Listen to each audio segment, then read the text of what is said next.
Le Nouvel Esprit Public, Philippe Meyer, bonjour.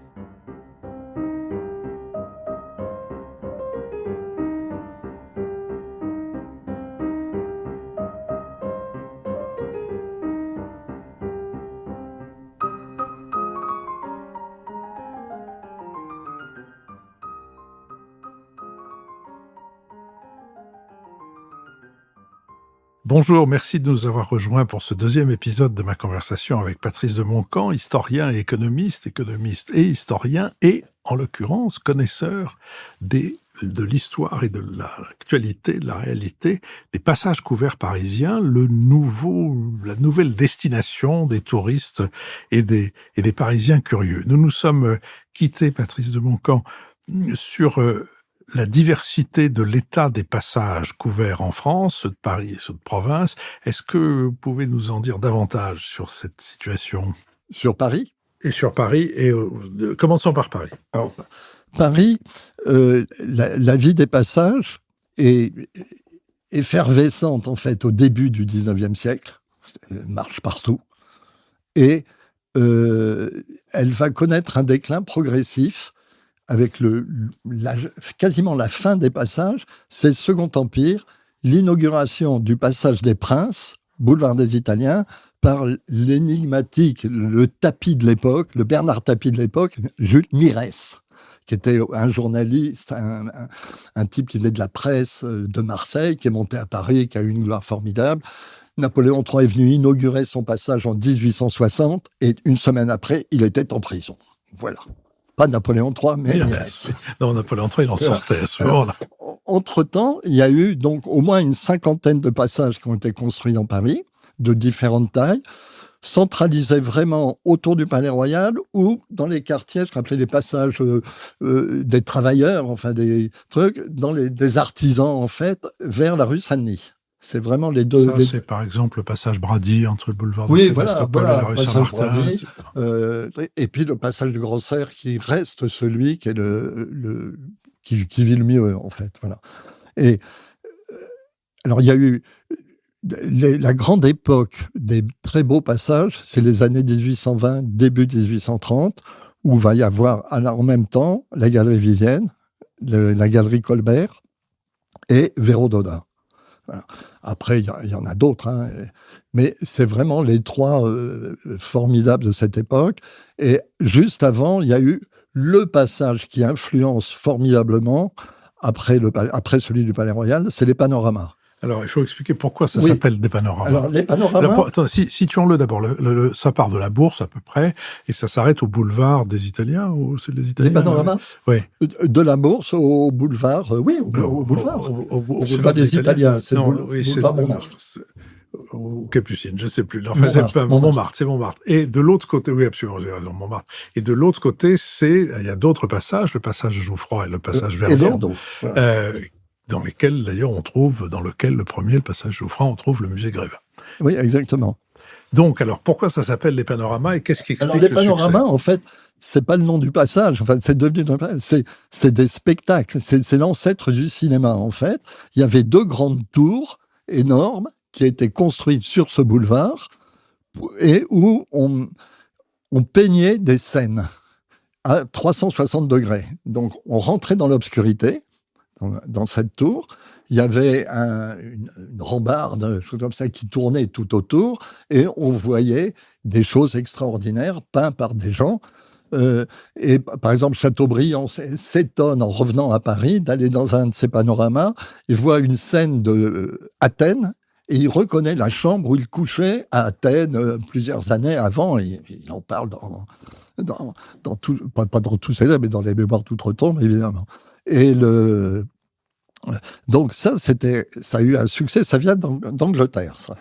Et c'était un succès, mais comme les gens, il pleut quelquefois à Paris, et donc ils faisaient la queue et ils attendaient, donc le propriétaire a eu l'idée de faire un passage, avec un toit plus ou moins éclairé par la lumière du jour, et c'est devenu, et il a mis, comme tout le monde, c'était la mode, des commerces en bas, c'est tout. Mais là, il n'y avait pas d'habitation, d'ailleurs, à l'époque. Et ça a été un succès formidable. Napoléon est venu lui-même en personne, et il a eu l'idée qu'il ferait comme ça des panoramas dans toute l'Europe, dans toutes les villes qu'il allait conquérir. Voilà.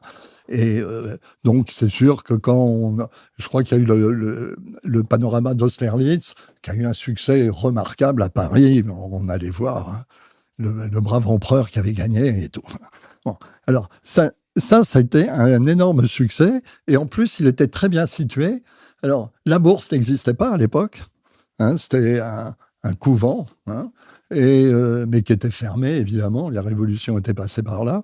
Et l'autre côté, c'était le boulevard Montmartre, en fait, qui était le lieu, les grands boulevards, quoi. C'était au cœur des grands boulevards.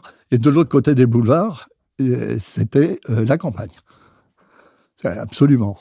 Et alors, en effet, comme vous le disiez, quelques années plus tard, ont été créés des passages de l'autre côté, mais c'est dans les années 1840, donc c'est déjà beaucoup plus tard, et où le musée Grévin est venu se greffer, puis Verdeau derrière, ailleurs. Et quand Verdeau, d'ailleurs, a été créé en 1847, je crois, au bout de Verdeau, il y avait les vaches. Ouais. Oui, parce que c'est la commune de Montmartre. Oui. On arrive au pied de la colline de Montmartre. Alors, essayons donc de visualiser pour nos auditeurs parisiens et non parisiens. Donc, on a dit le passage des panoramas de la Bourse au boulevard Montmartre, le passage Jouffroy du boulevard Montmartre à l'actuel hôtel Drouot, à peu près. Enfin, c'est pas loin, très loin. Une petite rue qui sépare et qui va vers, et on ouvre Verdeau. Et où on prend Verdeau, qui va de là jusqu'à la rue du Faubourg Montmartre. Exactement. C'est exactement ça. Voilà. Et donc, ce sont deux grands passages au point de vue de la taille. C'est peut-être les deux plus grands. Oui, Jouffroy et Verdeau. Oui, c'est deux grands en tout cas. En nombre de mètres, je sais pas. En nombre de mètres, en largeur aussi. En largeur, oui, parce que alors ça aussi, vous avez raison, c'est que les passages, quand vous voyez le passage des panoramas, c'est 2,50 m de largeur. Ouais. Et il faut imaginer la cohue que c'était là-dedans. Non, ça l'est redevenu. Hein? Ça l'est redevenu parce que c'est plein de restaurants. C'était pire, parce que les commerçants avaient le droit de mettre leurs affiches, leurs étals, les trucs, dans l'allée. Et c'était le paradis des voleurs à la tire. Parce qu'une fois qu'ils avaient piqué une bourse, c'était dur de les rattraper. Ouais, c'était vraiment très, très dur. Il y a tellement de monde, des choses comme ça. Voilà.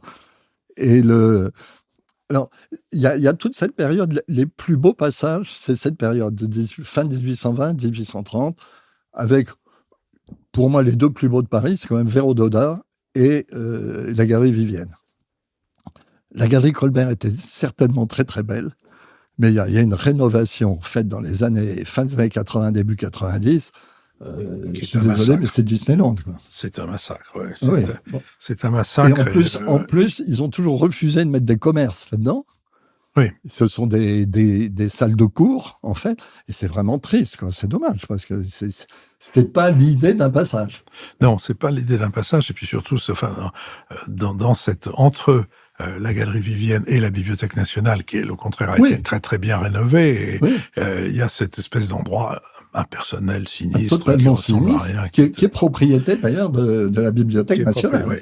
Oui, c'est la Bibliothèque nationale qui, à l'époque, a laissé faire ça. Revenons à nos passages. On a parlé du passage Jouffroy et du passage Verdeau. Est-ce qu'ils avaient une vocation commerciale particulière, ou est-ce qu'ils font aussi partie de ces passages qui sont essentiellement des placements immobiliers? Non, c'est placement immobilier, complètement. Et ils sont très bien situés, surtout Jouffroy et Panorama. Donc, c'est le luxe parisien, il est là. À partir du moment où ils sont là, c'est vraiment le luxe. Il y a des descriptions entières, d'ailleurs, de Balzac dans Illusion perdue, je crois. Et où il décrit quasiment étal pareil, enfin boutique par boutique, et c'est vraiment les choses. Il y a le meilleur chocolat de Marquis, il y a le meilleur bottier, il y a le meilleur chapelier, etc. Et toute l'aristocratie, mais les autres aussi, vont là pour se fournir, pour voir. Alors, dans un passage, il y a les boutiques traditionnelles. On l'a dit, il y a la prostitution. La prostitution n'est pas limitée aux prostituées. La prostitution, et ce sont toutes les vendeuses des magasins sont chargés d'aller porter les commandes chez l'acquéreur, quand c'est un homme, évidemment. Hein, voilà. Et puis, alors sinon, il y a l'édition, la librairie, qui est très, très répandue, comme elle l'était au Palais Royal. Il y a les cercles de jeu, comme ils étaient au Palais Royal. Il y avait le cercle 31 où on se suicidait gentiment une fois qu'on avait perdu toute sa fortune. Ben, là, ça continue, absolument pareil. Il y a le divertissement des cafés, et souvent lyrique. L'estaminet lyrique justement de Jouffroy était très, très célèbre.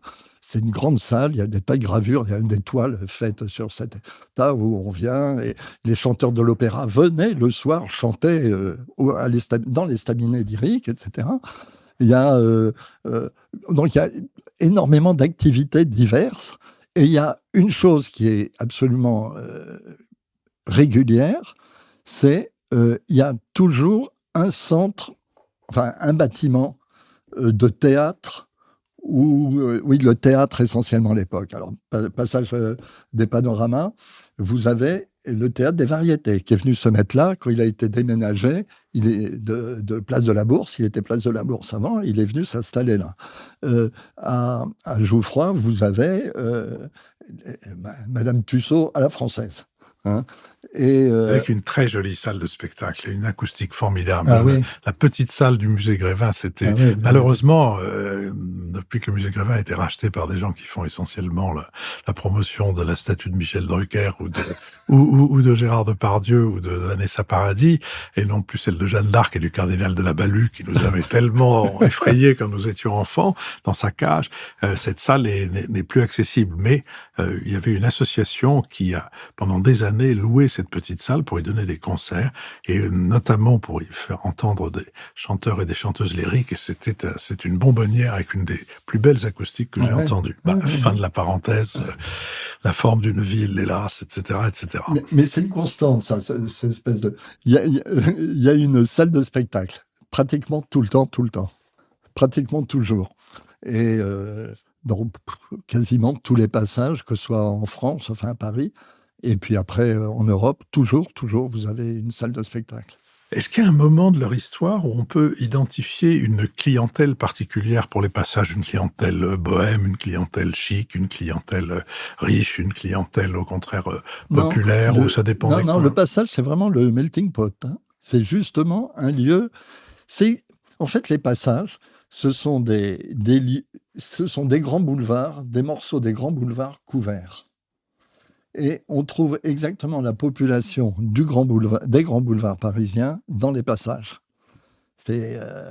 Alors, avec un goût plus prononcé des femmes qui vont là. En plus, les passages étaient toujours modernes, il y avait du chauffage, ce qui était formidable. Passage Jouffroy, par exemple, elle existe toujours, il y a une gaine de chauffage au ras de la dalle, avec des petites ouvertures, et ça dégage du chaud. Et les femmes, l'hiver, alors sous le Second Empire évidemment, avec leurs robes énormes, se mettaient là, recueillaient le chaud dans les jambes et repartaient se promener. C'est presque la robe de Marilyn, on l'attend un peu plus large. Mais non, mais c'est le mouvement. Le mouvement. Elles étaient lourdes. Elles étaient trop lourdes pour pouvoir découvrir ce qu'on c'est montrait pas. C'est pas idiot. Ce sont les Marilyn de l'époque, du Second Empire. Voilà. Mais donc une population particulière, non. C'était les gens qui se promenaient. À Paris, on se promenait énormément au 19e, au 18e siècle. Les logements étaient horribles, affreux, sauf au Faubourg Saint-Germain, mais enfin, sinon, c'était quand même pas terrible. Et donc, les gens vivaient dehors. Hein. Les cafés et les boulevards étaient le lieu du divertissement. Hein. Oui, je crois qu'il faut se comparer à ce qui se passe en Italie ou en Espagne, où il y a l'heure où tout le monde a le paseo, la passeggiata, où on sort, on marche, on se salue, on s'observe, c'est une distraction qui tient lieu de radio, de télévision et de lecture. Puis comme vous le dites, les appartements sont petits, insalubres, déplacés, etc. On voit d'ailleurs, me semble-t-il, un équivalent aujourd'hui, non pas dans les passages, mais dans la fortune des terrasses, et des terrasses dites provisoires des cafés, où beaucoup des gens de moins de 35 ans qui sont pour beaucoup d'entre eux en colocation, passent beaucoup plus de temps que chez eux parce que Bien sûr, oui. il y a de l'espace. Il y a un passage dont on n'a pas encore parlé, mais nous allons en parler parce qu'il va nous servir à aborder, pour terminer notre conversation, tout ce qu'il y a pu y avoir de littéraire dans les passages. Ce sera pour le prochain épisode, c'est le passage Jouffroy. Patrice de Montcamp, merci. Merci.